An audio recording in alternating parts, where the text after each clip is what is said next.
ha promovido siempre la transparencia y la rendición de cuentas. Es por eso que en este momento nuestra bancada se presenta ante todos ustedes, público que nos acompaña en medios de comunicación, a manifestar nuestro beneplácito precisamente por esta propuesta para que el encargado de despacho de la Secretaría de Finanzas comparezca y nos explique un poco sobre el paquete económico.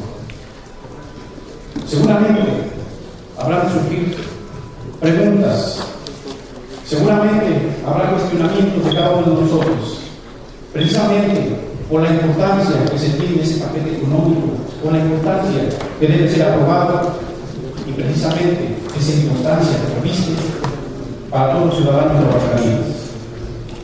En tal virtud,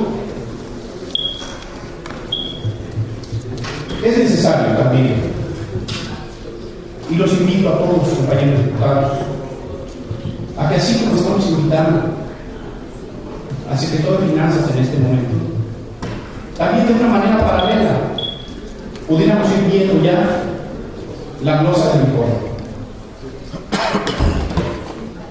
No basta, no es necesario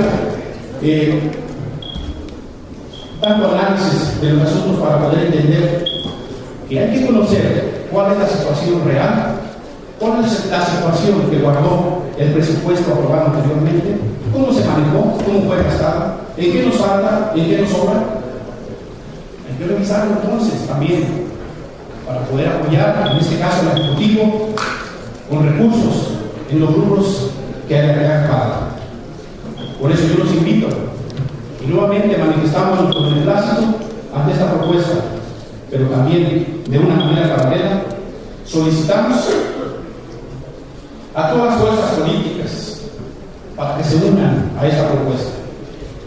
Y por lo mismo, también se cite a comparecer a los titulares del resto de la administración, a todos los titulares del resto de la administración, para que aquí, frente a ese poder legislativo, podamos dirimir, podamos aclarar cualquier duda que se tenga.